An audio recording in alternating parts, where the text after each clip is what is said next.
दोस्तों आज 1 नवंबर 2022 को पंजाब नेशनल बैंक के Q2 के फाइनेंशियल रिजल्ट को पब्लिश कर दिया गया है। ये इस बैंक का फाइनेंशियल रिजल्ट और यहाँ सारे फिगर लैक्स में बताए गए हैं। मैं आपको फिगर्स को करोड़ में कन्वर्ट कर बताऊंगा एक्सेप्ट अर्निंग पर शेयर, और मैं आपको स्टैंड अलोन फाइनेंशियल रिजल्ट के बारे में बताऊंगा। Q2 में इंटरेस्ट अर्न 20,154 करोड़ है, जो Q1 में ये 18,757 करोड़ था और प्रीवियस ईयर के Q2 में ये 17,980 करोड़ था। तो इंटरेस्ट अर्न में ईयर ऑन ईयर 12% की बढ़त है और क्वार्टर ऑन क्वार्टर ये 7.45% बढ़ा है। Q2 में टोटल इनकम 23,001 करोड़ है, जो Q1 में ये 21,294 करोड़ था और प्रीवियस ईयर के Q2 में ये 21,262 करोड़ था। तो टोटल इनकम में ईयर ऑन ईयर 8% की बढ़त है और क्वार्टर ऑन क्वार्टर भी ये लगभग 8% बढ़ा है।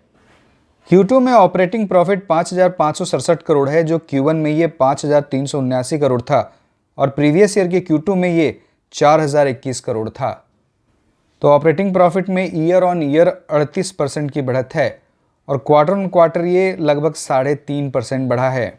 Q2 में provisions for non performing asset 3,556 crore है, जो Q1 में ये 4,814 करोड़ था और प्रीवियस ईयर के Q2 में ये 2,693 करोड़ था।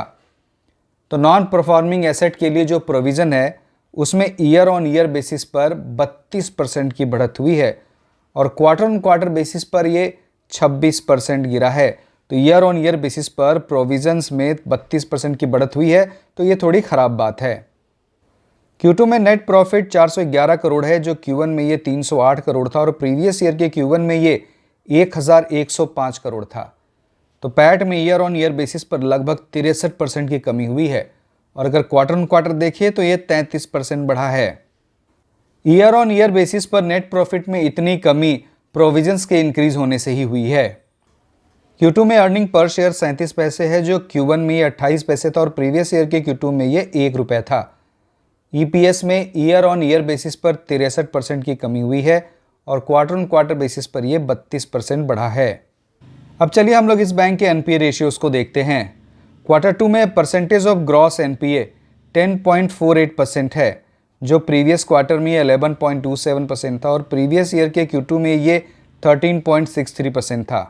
तो ग्रॉस NPA में ईयर ऑन ईयर बेसिस पर 315 बेसिस पॉइंट्स की कमी हुई है और क्वार्टर ऑन क्वार्टर बेसिस पर ये 79 बेसिस पॉइंट्स कम हुआ है। Q2 में परसेंटेज ऑफ नेट NPA 3.80% है, जो प्रीवियस क्वार्टर में ये 4.28% था और प्रीवियस ईयर Q2 में ये 5.49% था। तो नेट NPA में ईयर ऑन ईयर बेसिस पर 169 बेसिस पॉइंट्स की कमी है और क्वार्टर ऑन क्वार्टर बेसिस पर ये 48 बेसिस पॉइंट्स कम हुआ है। तो एसेट क्वालिटी में तो लगातार सुधार हो रहा है। Q2 में नेट इंटरेस्ट इनकम 8,271 करोड़ है, जो Q1 में 7,543 करोड़ था और प्रीवियस ईयर के Q2 में ये 6,353 करोड़ था। तो नेट इंटरेस्ट इनकम में ईयर ऑन ईयर 30% की बढ़त हुई है और क्वार्टर ऑन क्वार्टर बेसिस पर भी ये 9.65% बढ़ा है। तो नेट इंटरेस्ट इनकम में ईयर ऑन ईयर बेसिस पर 30% की बढ़त हुई है। दोस्तों इस बैंक का रिजल्ट तो ठीक ठाक ही है, लेकिन ईयर ऑन ईयर बेसिस पर प्रोविजंस के बढ़ने की वजह से इस बैंक के नेट प्रॉफिट में इम्पैक्ट पड़ा है। तो दोस्तों इस वीडियो में इतना ही। बहुत बहुत धन्यवाद।